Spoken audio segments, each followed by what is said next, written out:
District of Upper Dublin. A legislative meeting today is July 16th, 2018. We are in the Cardinal Room, and it is 7 p.m. I'd like to start the meeting by asking our new superintendent of schools, Dr. Stephen Yanni, to lead us in the Pledge of Allegiance. Will everybody please rise?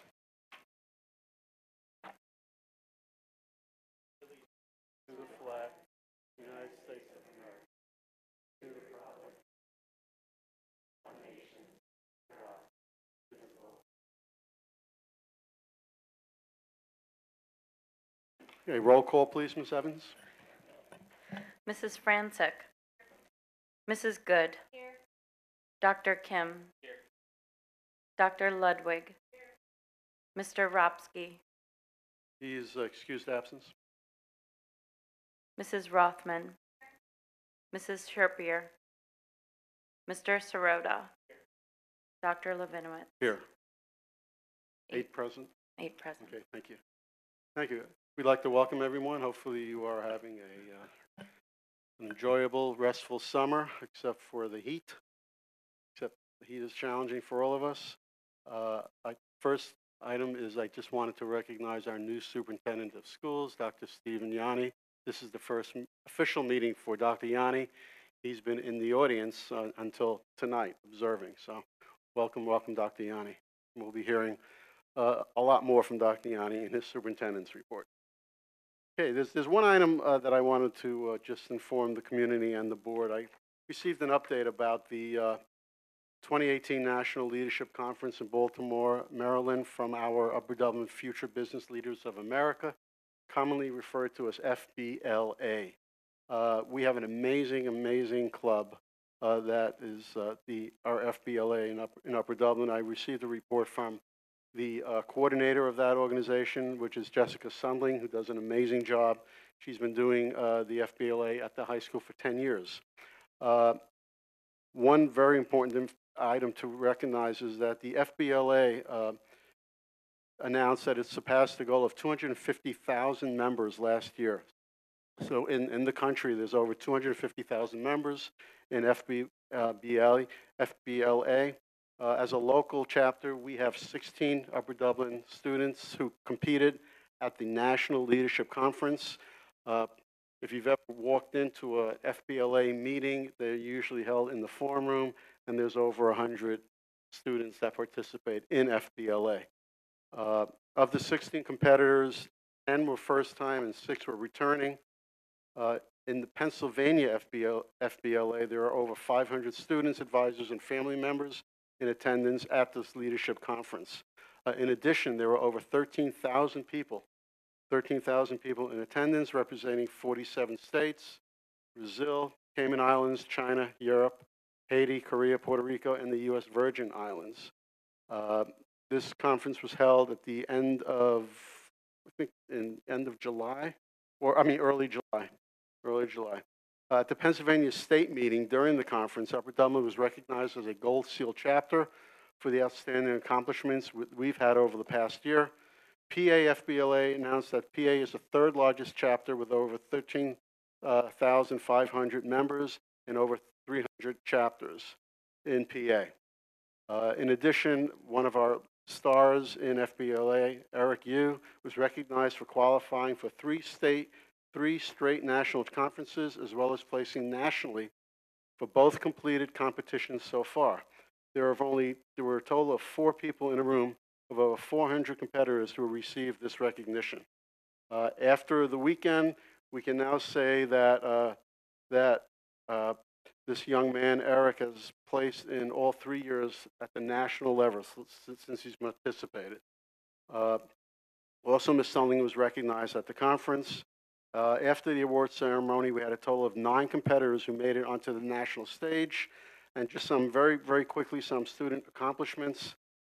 It's amazing to even participate at the national level. But then we had juniors Jason Wan, Maddie Sanders, completed in the virtual business management, and they placed first in the nation, coming home with a $1,500 team prize. Sophomores Khalib Cho and Kevin Zhu competed, and they were second place in the nation. They came home with a $800 team prize. Juniors, Eric Yu, placed second and came home with a $200 prize. Junior Joshua Hahn competed in the virtual business finance, placed fifth in the nation, coming home with a $100 prize. So I think, in summary, we can see how successful our students were at the National Leadership Conference in Baltimore, and I just wanted to congratulate Ms. Sunling for the amazing work she does with FBLA. Moving on in the agenda, Mr. Kaplan is probably down at the shore, and where we all could be, should be. Anyway, and then we move on to our superintendent's report. This is the first superintendent's report by Dr. Stephen Yanni. Thank you, Dr. Levinowitz. There are some great things happening in the district. This summer, we've had our first ever invitation-only free pre-kindergarten readiness classes being held at the high school.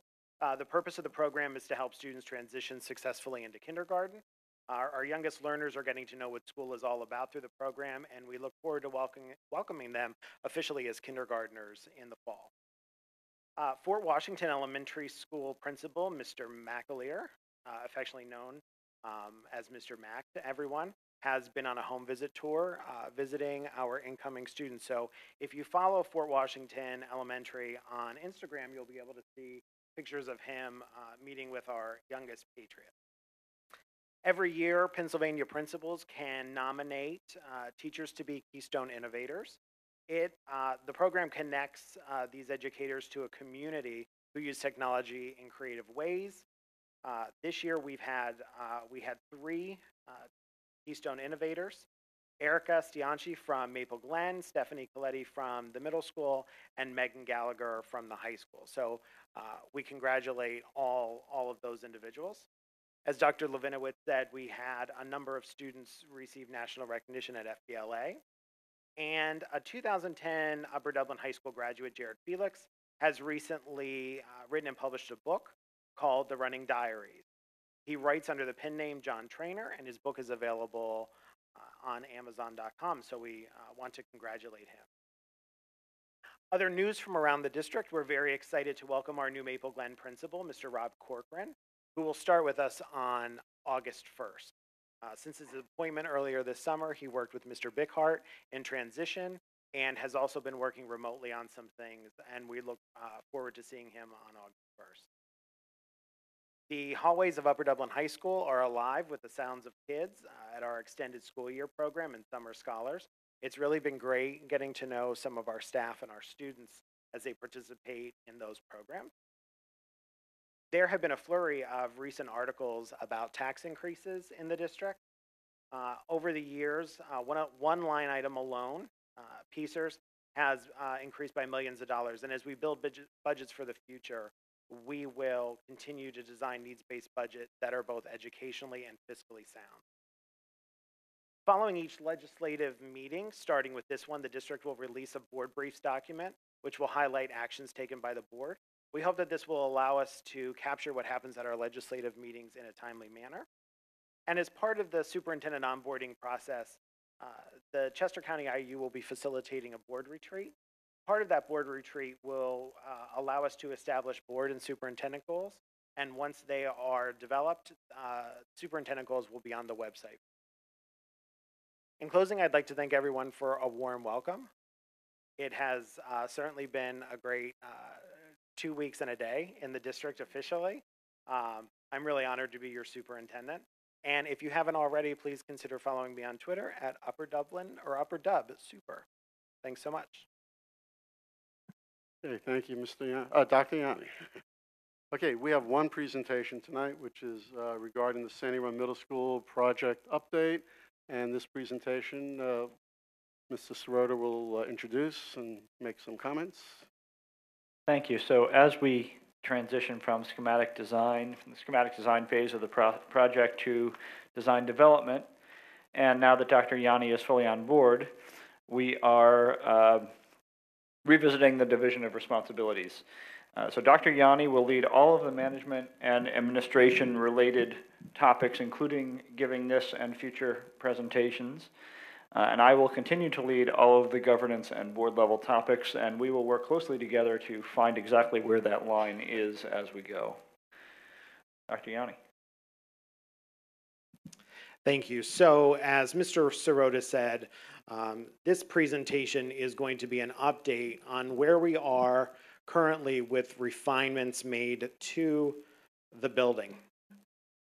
So let's start, and if we look, process and timeline. So on June 21st, the Board of School Directors approved the design of the building, the footprint of the building. That is just one step in a very long line of meetings and a long process of really designing the middle school to be educationally sound and educationally innovative. Tonight we're going to walk through some of the building revisions that have manifested themselves as a result of input from staff. We have initiated land development, and this evening the PlanCon documents are on the board agenda for the board's consideration for approval. We'll also talk a little bit about timeline. So part of the project includes the installation of modulars that students will receive instruction in while the annex is being demolished. So we will talk about all of these things as we go through this brief presentation.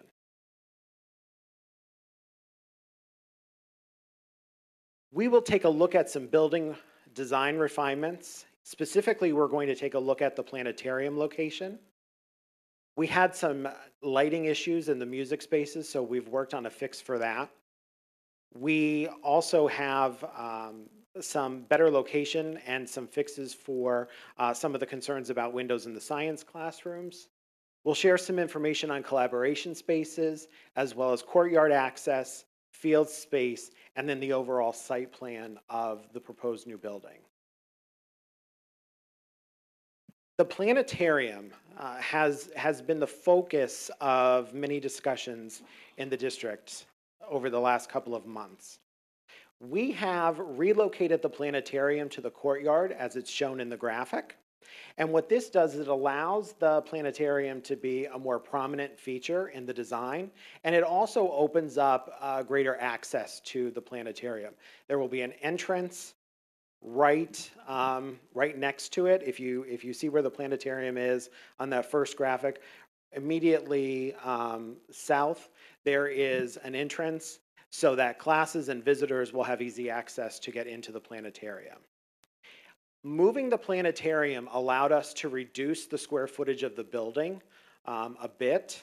We don't have final numbers, but we're working through that with the architect. And with the move of the planetarium, we were able to reposition the music rooms across the back of the site. And what that does, it allows for natural lighting in all of those windows. One of the things that has been shown through multiple studies is classrooms really need natural light, and we want to make sure that we have enough natural light in the instructional spaces for our students. I apologize for the graphics on this slide, but if you hang with me, I'll explain. So when we relocated the science labs, if you recall, the science labs were in the center of the building, and that really disrupted the teaming feature or the teaming structure for the middle school. So we embedded the science classrooms into the classroom wing. And originally, the science labs were a little bit bigger, and it created a bump out. We were actually able to eliminate that bump out without damaging the space and without compromising any program or having any program impact. And again, that's a square footage savings on the building. If you look at the collaboration spaces, if you remember from the design of the building, along what we're calling the knuckle or the bend in the building, there are some large collaboration spaces.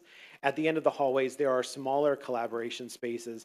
And working with the architect and the design team, we have decided to reduce those spaces from holding 16 students to holding 8 students, because there's enough collaboration spaces in other parts of the building. And again, that's a square footage reduction of the building. And as we know, square footage equates to cost. Moving the planetarium to the courtyard and adding some ramps in the courtyard allowed us to make sure that the courtyard was ADA compliant. And it's going to allow for better use of that space. So movement of materials out there, and just having that space so it's not ornamental, but it can actually become a usable space. In the northwest corner of the design, there is to be a field, and through land development, we will look at that being a synthetic surface so that that field becomes multi-purpose and multi-use.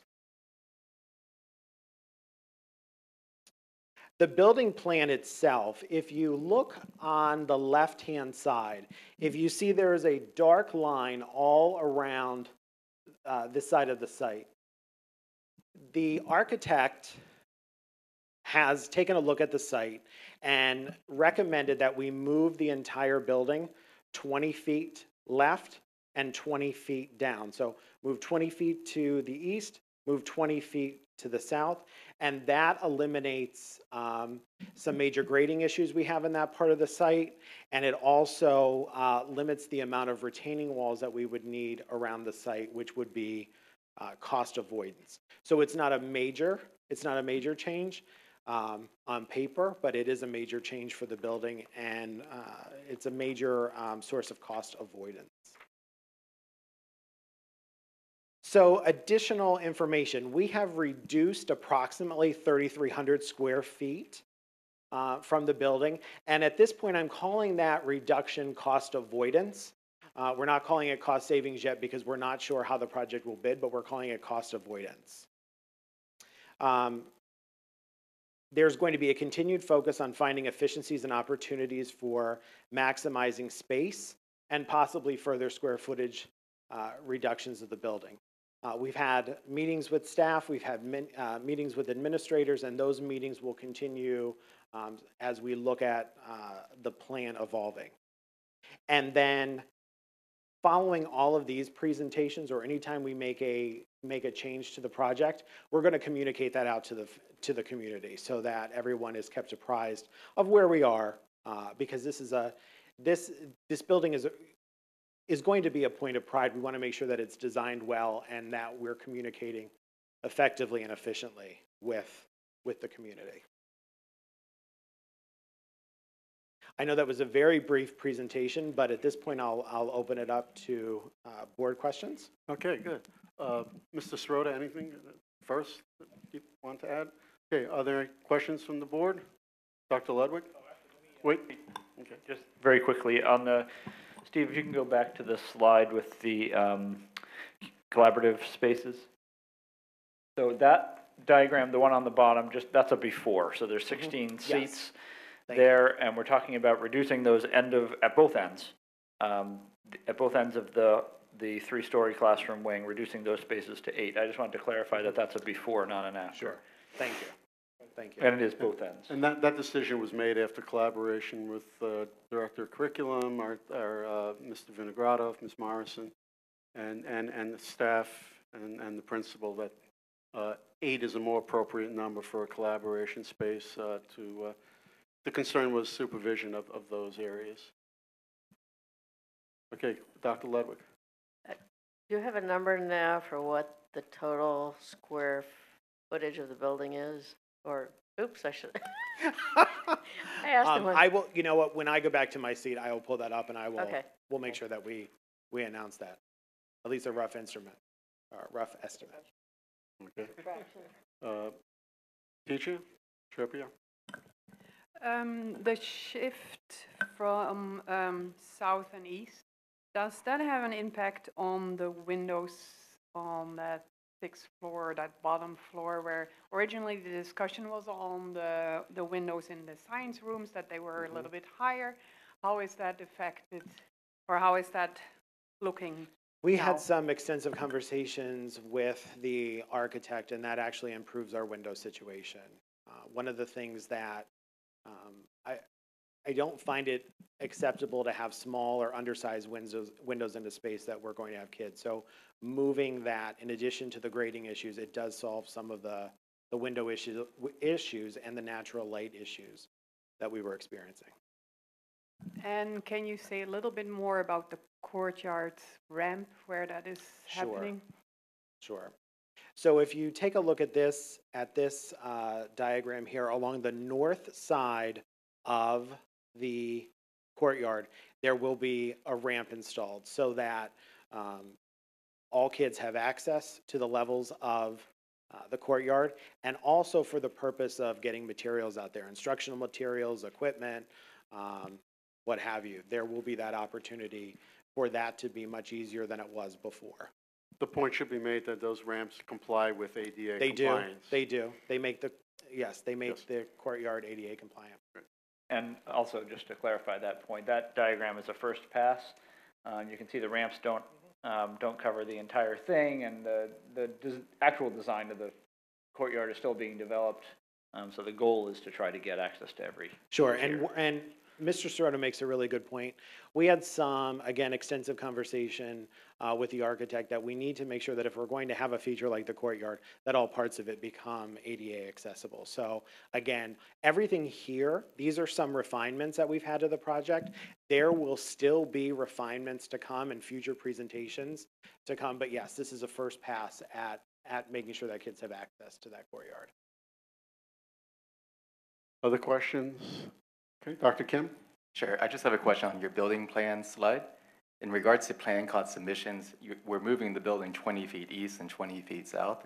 And it says may continue to evolve. I do think that the grading issues do help and are concerned in that regards. Does that mean that our plan con documents need to change as a result of that? No, it doesn't, and that's one of the conversations that I know Mrs. Bray had with our construction management team. We are okay to go ahead and submit the plan con forms in the form presented this evening. Any other questions from my left, my right? Okay, well, thank you. Thank you, Dr. Yanni. Okay, that concludes the presentation for tonight. At this point, we are up to our first community input. Please step up to the podium. As board policy, community input is limited to 4 minutes. Please state your name and where you reside in the township. Community input?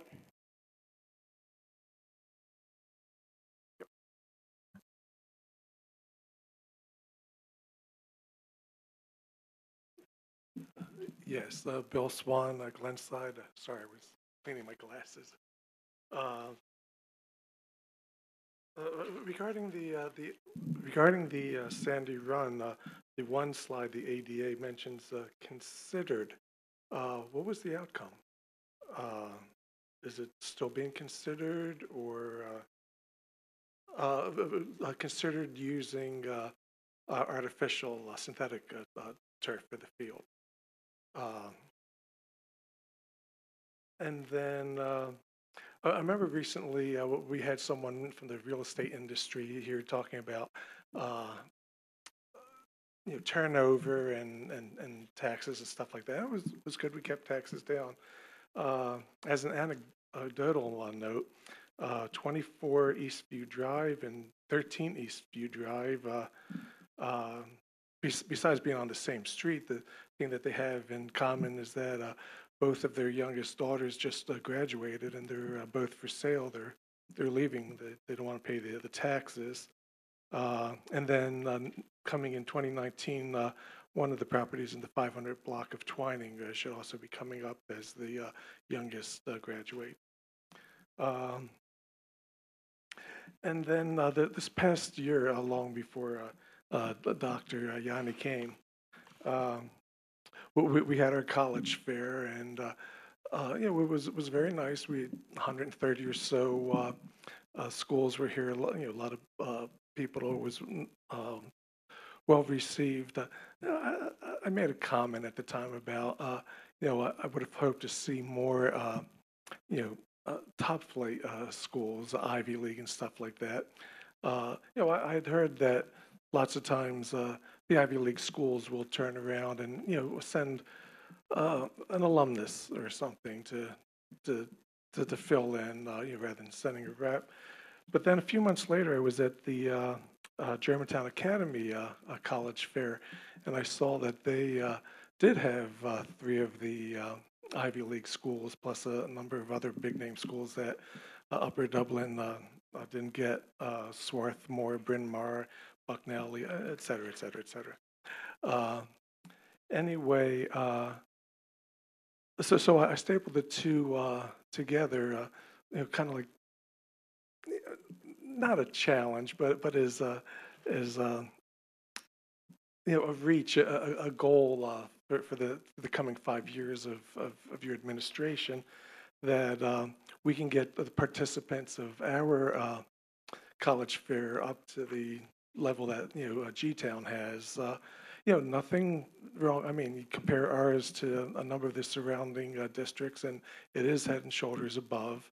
But I just thought I'd pass on the 2 comparative lists for Dr. Yanni. Thank you. Thank you, Mr. Swan. Anyone else? Okay, at this point, we will close community input. There was a question from the community regarding the field and the turf. Dr. Yanni and Mrs. Sirota, anything you can respond to that? Sure, I'll respond to the question about ADA and the use of the word consider. So yes, we wanted to make sure that that courtyard is ADA accessible. And so we considered ways to do that, and one of the ways to do that are, at least on the first pass, is the ramp. And we're going to continue working with the architect and design team to make sure that we have a means to truly make that courtyard accessible.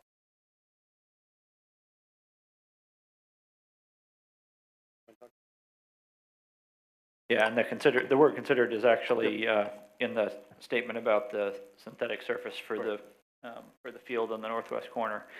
That's still being decided and developed. As we get into land development, we're looking at the grading and retaining walls and other issues in that area.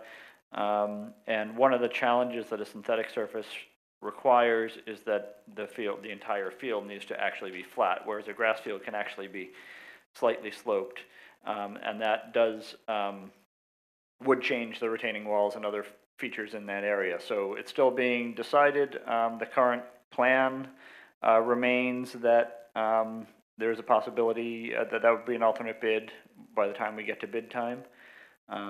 But as land development continues, we'll figure out more details. Okay. Any other responses from the board regarding the field? I think that was an informational item regarding the real estate. College Fair, we'll bring that information to Ms. Ward, and we'll see if she can work something out.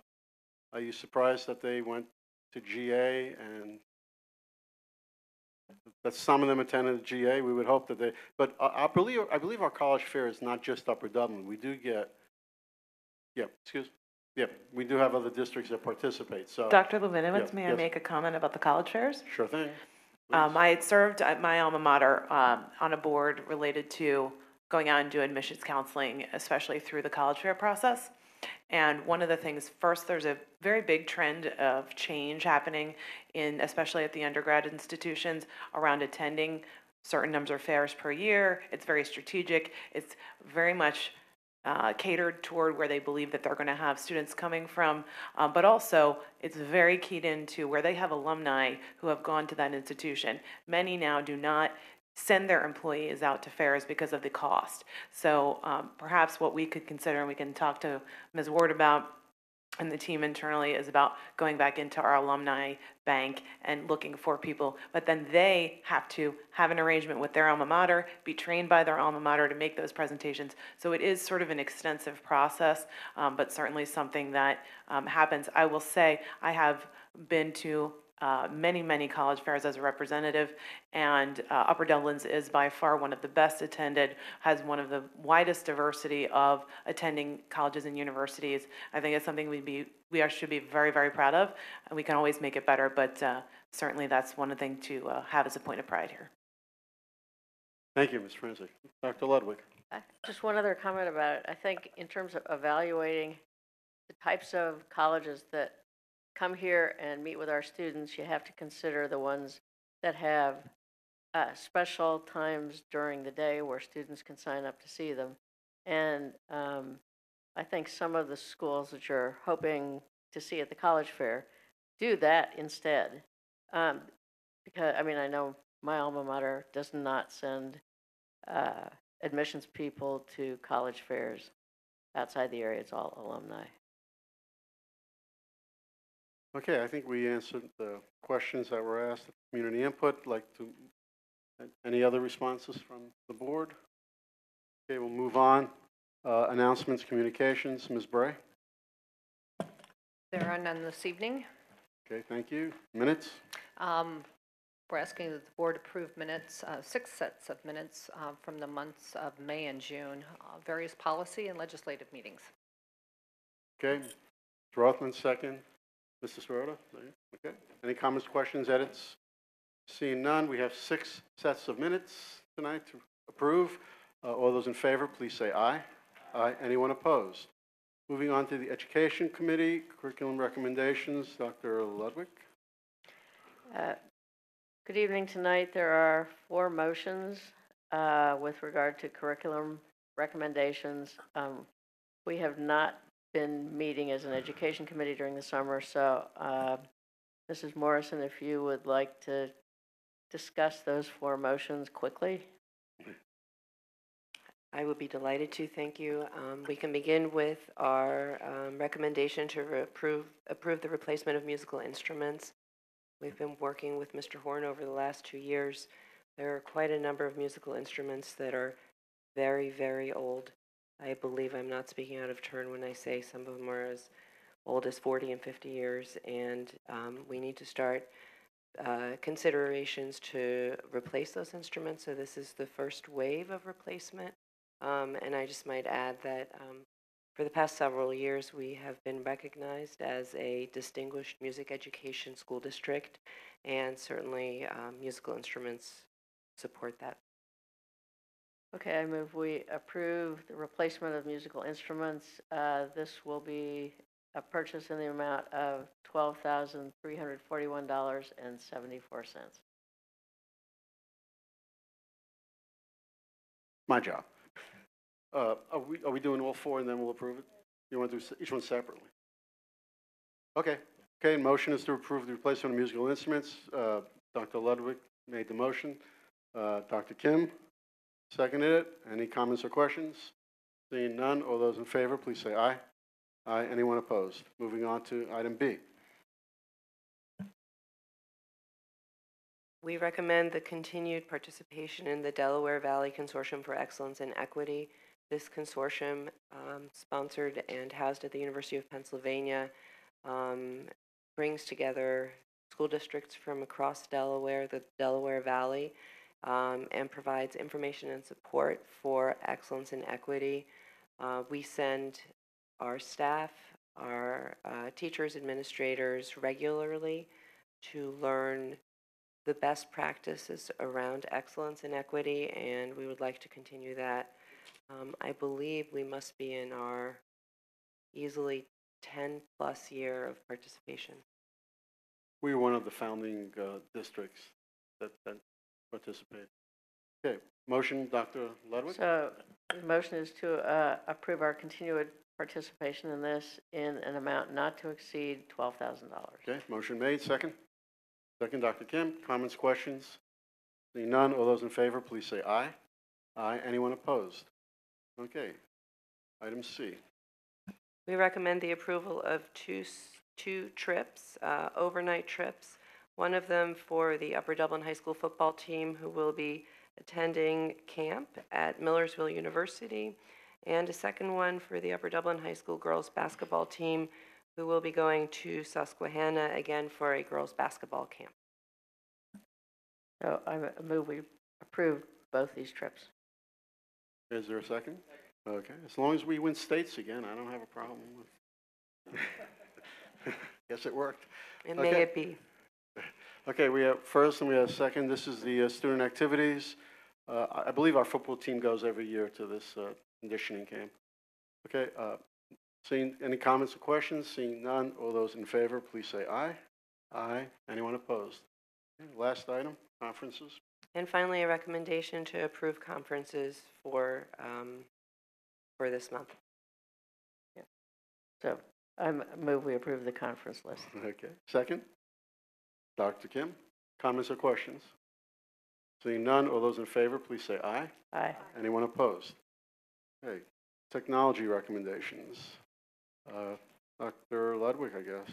Okay, and I will again ask Mr. Vinogradov to Briefly. briefly say what these two are. I resemble that. Hapara Teacher Dashboard is a tool. There are a lot of tools that districts adopt to do digital classroom management. And I've always resisted that because instruction and classroom culture are sort of those best tools. But understanding all that, Hapara Teacher Dashboard lets teachers do some very proactive things with kids. It lets you create a session with your students saying, hey, for the next 20 minutes, these are the 4, 5, 6 websites that we need to use. And everything else closes, those open.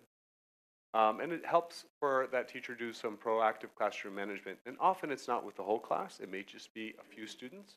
But there isn't this tension, there's no discussion, there's just, I'm going to help you, this is what you can use for now. On the flip side, and why I liked Hapara better than the other tools, other than that it has a very reasonable cost, it allows some of our more progressive teachers who do a lot with collaborative project group work to very efficiently manage those projects across Google Drive in a way that both Google Classroom and Schoology don't have baked in. So it's a very powerful complement for those. The second one, ClassLink Single Sign-On. Our students, once they've logged into a Chromebook with Google, they're into their Google Suite and they're also into Schoology. But they use this huge array of tools all the time, everything from Naviance to Pearson, IXL, other publishers, Star, BrainPop, Reading Eggs, etc. And although we do a standard sign-in convention, there are always little nuances, little differences, and especially with our younger students or our physically handicapped students, it can be a real barrier. A huge amount of instructional time is taken up just logging in, and for that second grade, first grade teacher going around doing rosters. ClassLink for both adults and kids in the district simply creates a single portal. You sign into ClassLink with Google, and then there's just an icon for every single platform and tool.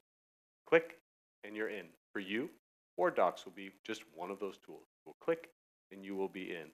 As we adopt a new tool, all of that rostering, all of that integration, the heavy lifting is done by ClassLink for us. We simply say, here's our tool, help build the bridge. So this past year, when this was a tipping point, I watched a boy who's physically handicapped who really was struggling to do this work. And for those kids and for our younger kids, you could simply take a QR code on the back of your ID and hold it up to the webcam, and you're in, and you're into all those tools.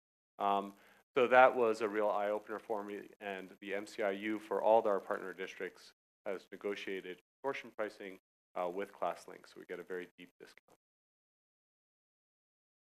Okay, I move we approve both of the technology motions. Okay, second. Dr. Kim, questions, comments? Mr. V, these are annual costs then, will they, does not benefit us to attempt a multi-year? There's always a benefit to multi-year, and like we did with our web filter, I like to go 1 year first at full cost before making a multi-year commitment. Yeah. Great. Okay. Any other comments or questions? Seeing none, these are two items under technology tonight. All those in favor, please say aye. Aye. Anyone opposed? Okay, moving on to pupils service recommendations. Dr. Kim? Sure, there are 3 motions. I'll read A and I'll take B and C together. The first is to authorize the renewal of the Education and Technology Pool Council legal services consultation agreement with Sweet, Stevens, Katz, and Williams for the 2018-19 school year for a total not to exceed $15,000.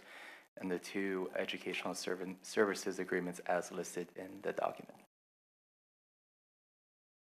Second, Dr. Ludwig. Comments or questions on the 3 items on the People Services tonight? Seeing none, all those in favor, please say aye. Aye. Anyone opposed? Thank you. Dr. Kim, moving on to operations, Mr. Sirota. Thank you. We have 7 motions tonight. I will take them in groups. The first one is the standard excess, obsolete, and non-repairable equipment lists for July. I move that we approve those. Okay. Second. Okay. Mr. Rothman. Comments or questions? Item A. Seeing none, all those in favor, please say aye. Aye. Anyone opposed? Okay. I'll take B and C together. B is to ratify Plan Con A and B. They are the documents that we discussed last time we met. So at this point, we just need to ratify them. And then C is to authorize our architects, Breslin, Ridier, Federo, to commence the design development phase, which they've really already started. Okay. Ms. Rothman, second. Okay. Comments or questions on those 2 items, B and C? Seeing none, all those in favor, please say aye. Aye. Aye. Anyone opposed? Okay, thank you. I'll take D, E, and F together. D is to approve a change order to All States Mechanical in the amount of $12,573.41 to accommodate the electrical requirements for the alternate chiller at Maple Glen. E is to approve approve a contract with CM3 in the amount of $26,650 to recommission and inspect the HVAC system here at the high school. And F is to approve a contract with Elliott Lewis in the amount of $10,060 to perform an inspection of the ventilation systems at Fort Washington, Jarretttown, and Thomas Fitzwater as preparation for radon testing. Second, Ms. Rothman, comments or questions? Just a couple of questions, just to help the community understand some of these items. The Maple Glen, can you discuss what, it's not significant, but it still is a change order. This is the project of fully air conditioning Maple Glen. Correct. When the bid specifications were created for this project, they our engineers specified a train chiller. We also allowed for alternates to be submitted for deduct cost, and we went with a Carrier chiller instead, which was a saving of $40,000. But there are some electrical changes that had to be made. Some of the electric didn't match up with what was designed for the train chiller, so there was an additional cost for electric. We didn't expect this cost to be as high based on other savings that we expected, but because of construction costs now, especially steel, where we thought we'd see steel savings with this chiller compared to the train chiller, those savings did not materialize, so we weren't able to offset this change order. Okay. And progress with the project is? Progress is moving along. The first week of construction, they did all the demolition in the building. They were able to remove the old chiller cooling tower. Currently, they are fabricating the pipe on site. We expect the new chiller to arrive probably within the next week to be set in place, and control work is ongoing also.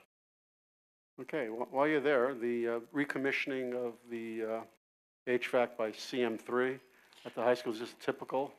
Yes, when we discussed about doing radon testing, one of the things we wanted to look at was make sure our systems are functioning properly. CM3 is proprietary controls for our system, and they're going to come out and they're going to do a recommissioning, which benefits us for energy savings as well. They're going to take a look at, make sure all the dampers are reporting correctly, all temperature sensors are reporting correctly, really just give a verification of how the system is performing. I've also been in touch with PECO. There may be a rebate available to us to recover some of these costs. And I guess the same answer for the ventilation systems at the elementary schools? Correct. For Fort Washington, Jarretttown, and Thomas Fitzwater is where we're looking for this work. Maple Glen, as you know, there is a balancing that is part of this. So we know that the classrooms are being looked at Maple Glen as part of the project. The 3 remaining elementaries, we wanted somebody to take a look at. So Elliott Lewis has agreed to come in. They're going to do a review of the system, provide us a report of any repairs that need to be made if it was something that wasn't as simple as the technician can do right there as he's inspecting. The only building left would be the middle school, and there's not as many ground floor classrooms that we're concerned with at the middle school, so we feel confident our staff will be able to go through and do that inspection. You say ground floor, you mean the basement classrooms? in the main- Any classroom that is in touch with the ground. Okay. Okay. Any other questions on items D, E, F in operations tonight? Seeing none, all those in favor, please say aye. Aye. Anyone opposed? Okay, last item. Last G. item is for, to approve a contract with Wright Flooring in the amount of $18,710 to install vinyl composition tile flooring in the abated rooms at Fort Washington Elementary School and Thomas Fitzwater. That is our, part of our annual work to remove old asbestos floor tile and replace with vinyl. Okay, second? Second is Rothman. Comments or questions? Normally we do this at the same time, or is it always, when we do the remediation, I thought we also approved the tile, but this time we did not. No, we bring that up at separate times. This time we were delayed a little bit bringing this forward for approval. There was an issue with the contractor that we use with their state contract status. Okay. So we sought additional pricing to ensure that they were still the lowest price. And no concerns about the project being completed No. in time to get the custodians to clean the buildings? And No, and we don't have any concerns with that.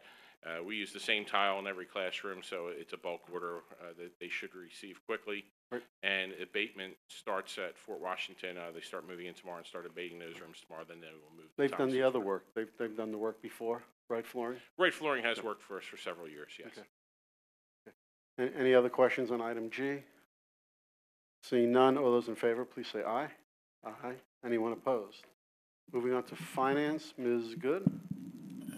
Thank you. I'm going to take A, B, C, and D and lump them together and make a motion that we approve them. These are standard motions we see regularly, annually, or monthly. So I'm going to make a motion that we take those four together. And Okay. Is there a second? Francis, second. Okay, items A, B, C, and D. We see the post-prom only annually. I know that's what you were making the point. We don't do it every month. Right. Okay. Okay. Any questions on A, B, C, and D? We had a first and a second. Comments, questions, seeing none. All those in favor, please Actually, say. I Yep, have there's a one. very Mrs. quick Sweta. question. Yes, sir. For the fund depositories, this is the same list that we've approved for the last several years, right? Yes, with the addition of Fulton that we added, I believe in December of last year. So with interest rates increasing, we want to do some placement with them as well. Okay. Any other questions on A, B, C, D?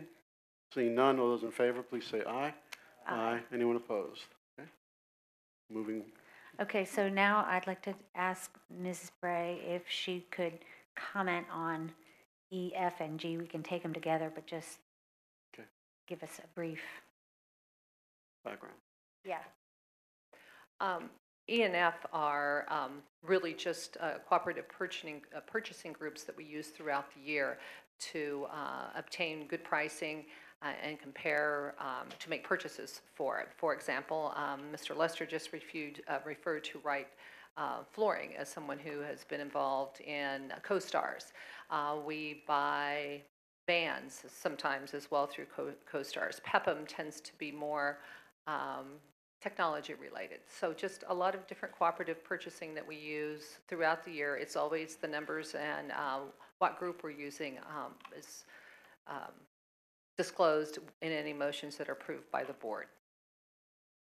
Food service, just a couple of those that we approach each year as well. And just so that the board knows, it's a chance to talk a little bit about Kristen Deli. She does a great deal of work in and has worked with Whistler Pearlstein to make sure that our food service purchasing and cooperative purchasing is done at a very high level. The agreement is on the second page, or excuse me, that's F, is actually for the second time that we've had between the school district and Montgomery County Intermediate Unit to provide meals for the Head Start program. During the year, you may notice on the monthly statements for food service that we receive payment for breakfast, lunch, and snack for the students participating in food service. Another example of our food service partnering and bringing in money in a new way. And lastly, an excellent example with agreement with the Fairwold Academy, formerly Wordsworth Academy. Last year, we provided food, lunches for students at Wordsworth Academy. They've had some financial problems. The name has changed. However, Ms. Deli did an excellent job in bringing in alternative revenue. Please note that this does say it's subject to the district's solicitor is currently resting in Justin O'Donoghue's capable hands.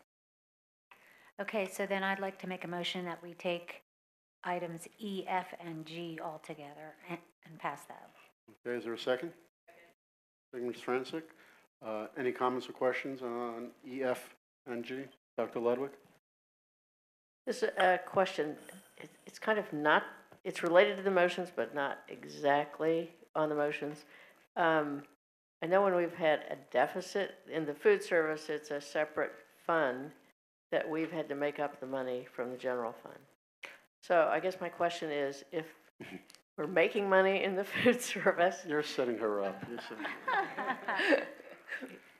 Can we transfer that to the general fund? The answer is no. It is a separate fund. However, we could, in the future, if we wanted to look to more cost sharing, there might be a way to approach that. For example, we share a delivery driver, and once upon a time, before the period that you were speaking about, actually food service in the general fund did share part of that individual's salary and benefits. Some districts go as far as to allocate utilities and other such things. I don't think we're quite ready to do that yet. But a very good question. Okay, items E, F, and G in the finance. Any other comments or questions? Seeing none, all those in favor, please say aye. Aye. Anyone opposed? Personnel, Ms. Francis. Thank you. We have two items this evening. First is an independent contractor that we would like to approve for some maintenance work. And the second larger item is our usual personnel report. I did want to make mention of two items under the resignation section. Kim Berezovsky, our librarian from Fort Washington Elementary, 37 years, is retiring. She made that announcement after we had already recognized the last group of retirees, but Mr. Sigafus ensures me that we will recognize her formally next year, that she'll be invited back. I did want to make mention also of Jesse Brosius, who is leaving us for an assistant principalship in Central Bucks, a great opportunity for him. We will be missing him. And as a sidebar to that, a thank you to those who participated in improving and expanding our summer offerings to the Summer Scholars Program. Jesse was heavily involved in that, in particular adding 2 weeks of robotics for our students. My son actually participated and absolutely loved it, thanks to Mr. Doan and the administration for that forward-thinking program. And with that, I make a motion to approve items A and B. Okay, second, Ms. Good. Okay, comments or questions on the personnel report tonight? Mr. Sirota. Very minor one, just for the minutes. Can we spell personnel correctly? Thank you. Personal. I want a personal personnel report. On the subject. Yep. Categories, right? It's a personnel report. Okay, anything else? Seeing none, motions to, and seconded for the personnel report, both items. All those in favor, please say aye. Aye. Anyone opposed? Moving on to policy. Policy doesn't take a break during the summer. We keep going all year round. Why? Because we have a lot of policies to update. So tonight we have a few policies for second reading and adoption, as well as 3 administrative regulations for approval. Those policies are 239 AR 239, AR 610, Policy 708, and AR 810. I'll do these all together. We also have a number of first readings tonight. These were covered in the last policy committee meeting. Policies 138, 203, 220, 226, 255, and 803. We also have a first reading repeal. This is policy 203.1. That has been moved within policy 203. Okay, Second, Dr. Kim. Any questions regarding policy tonight? We have 3 categories: second readings, first readings, and a repeal of 1 first reading. Seeing no comments or questions, all those in favor, please say aye. Aye. Anyone opposed? Okay, thank you. We have other business. There's nothing in other business. Liaison committee reports. I know this is a slow time, so Montgomery County IU, Dr. Ludwig, anything? There was a meeting in, when was it? June, at the end of June, and then there won't be any meeting in July. So the next meeting will be toward the end of August. Okay, thank you. Ms. Rothman? We had our meeting at the end of June, and we will meet at the end of July here. Okay, Eastern Center for Arts and Technology does not meet in July. They do meet in August. I'll report then.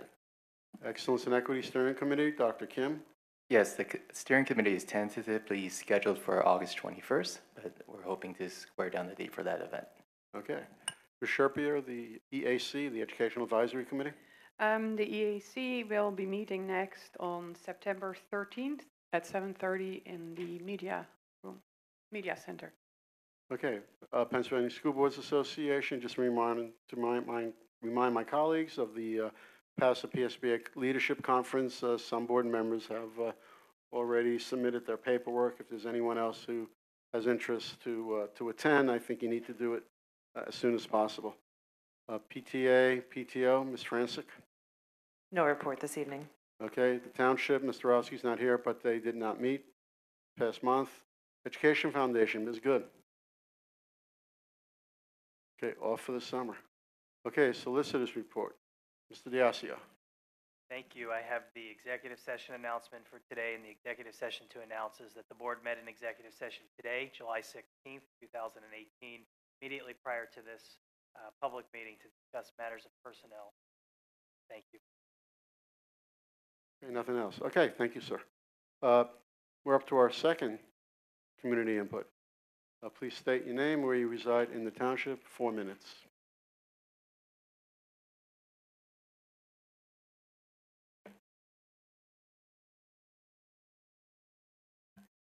Jenny Vitella Ambler. I just want to thank Dr. Yanni for the changes of the building design. They all seem very positive and things we brought up a couple times publicly and we've been hearing around town. So thank you for that. I think they all seem positive.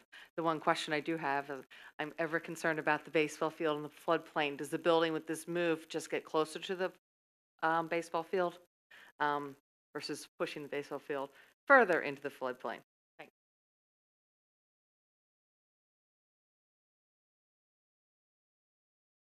Jen Kuznets, Fort Washington. I just was curious why we're using 2 different companies to assess the heating systems. Like there's CM3 is doing the high school, and then we have a different company assessing the elementary schools. I'm just curious as to why that is. And then just speaking of CM3, are we, or have we considered looking into performance contracting for things like new windows for Fort, you know, the AC situation? I believe that they can do things like that. At least I was left with the impression that they could do things like that with little cost to the district and somehow the savings paying for it. And then I'm just curious as to how the long-term capital improvements plan is coming along as requested by the Sandy Run Committee Task Force. And then I know we brought this up before, but since we have a new superintendent, I figured I'd bring it up again. Conferences. We love a good conference here in Upper Dublin, and I'm just wondering if we have developed a budget for conferences, if there is a number that we have that we're willing to spend for conferences, and also just if there could be presentations, or if there are presentations, maybe that's happening during professional development, I don't know, but I've never really seen a presentation as to what anyone's learned or discovered, even a synopsis or a document or just something. I'm just curious about that. Thank you. Anyone else? Closed community input. Thank you, Ms. One comment regarding the improvements on the building design, and I do agree. I think we've been very, very busy these past few weeks or month looking at feedback that we got from the community, from staff, and I'm very excited about the changes that we're looking at now for for Sandy Run. Baseball field? Okay, Mr. Sirota? The answer is we don't know yet. We're not that far. But yes, one or the other would have to happen. Either the building gets closer to the baseball field or the baseball field moves further east and or south. But we don't know. And that 20-foot number is also a first pass. So it may not be 20 feet. It may turn out to be something else. Or it's a lot of big balancing act between everything that's happening in the northwest corner with retaining walls and the very steep slope there, and all the implications that flow through the rest of the plan. So we don't know the answer to that yet, but it is part of the conversation. A question in terms of why we use CM3 and then Elliott Lewis for the elementary schools. And the options of doing performance contracting. Okay. For the high school, we chose CM3 because they are the proprietary control system. It's a computer-driven system here where the control system is driving dampers. They're receiving information back, temperature sensors. So they're really the only ones that can go into that system and make the changes, any changes that are necessary for the fine-tuning. For the elementary schools, it's more of a basic mechanical system where you really need a steam fitter, somebody who's mechanical going in to do physical work, making manual adjustments to linkages, dampers. Somebody has a little more understanding with the older equipment. And Elliott Lewis is just better suited than a company like CM3 for that type of work. Okay, thank you. While you're up, do we have any updates regarding the long-term capital improvement plan? None at this time, no. We've been focusing more Sandy Run and a few other items that have been ongoing in the district. Okay. Conferences, a budget, and what kind of return on investment do we get when we do the conferences? If, not conferences, but if I could, before we leave CM3, Sure. And in talking about doing performance contracting, as it used to be called once upon a time, both Mr. Lester and I are quite familiar with companies such as CM3, and they do have competitors, and we will be looking at that. But it's a fallacy to think that we're going to pay for any major construction project with savings from energy at this point. It's just another way of funding and working, but you'll be hearing more about that as we move forward. Thank you. Ms. Morrison? Staff from many departments, including teaching staff, administrators, support staff of various kinds, attend regular conferences for professional development. Most of the teaching and learning staff is budgeted through a building. It goes through an approval process with a request by the staff member through the principal, and then it comes to my office. Each time a conference is approved, the staff member involved writes a review of the conference that's submitted to my office, and then I take a look at that. Additionally, whenever we can, we look to enlarge the circle of learning. So when our staff attend different pieces of professional development, they turn it around to other staff, share it. That doesn't happen exclusively, but as much as we can. We think that professional development is really important, sending our staff out to get training outside of our district and to bring it back into our district to benefit our students. Okay, any other responses from my colleagues or from the administrators on any of the questions? Mr. Serrata? Two things. One is I would like to say that we do need to not lose track of the long-term capital improvement plan. I know we haven't, but we need to find an opportunity to prioritize that. And I know that there's a very long list. I'm very familiar with the long list, but we do need to acknowledge and not keep pushing it back. And then I just wanted to stress that as Ms. Brace said, performance contracting is not, it's not like you get it for free. It's just an alternate way of basically borrowing money and paying it back over time. And it's still something we could consider, but it's not that you pay it back completely through savings. I mean, it would be if you actually could generate that much savings, but that's just not realistic. No, not with energy costs today. It just doesn't happen. 25 years ago, it did, somewhat. Okay, anyone else? Final comments from the board, anyone? Dr. Yanni? Thank you for the compliment on the building project. I want to say it's truly a collective and collaborative effort with everyone sitting around the table. So I'm just one cog in the wheel. So thank you to everyone for your continued foresight with designing the building. Okay, upcoming meetings, just bring to your attention that we do have a meeting this Thursday night, operations only. Finance will not be meeting Thursday night. A policy meeting, and then our next legislative meeting is August 13th. I just would like to congratulate Dr. Yanni for having a legislative meeting go 1 hour and 5 minutes. Can you guarantee that? And no, we did not add that to his contract, no. But congratulations and welcome aboard, Dr. Yanni. Seeing no other items brought to the board, motion to adjourn?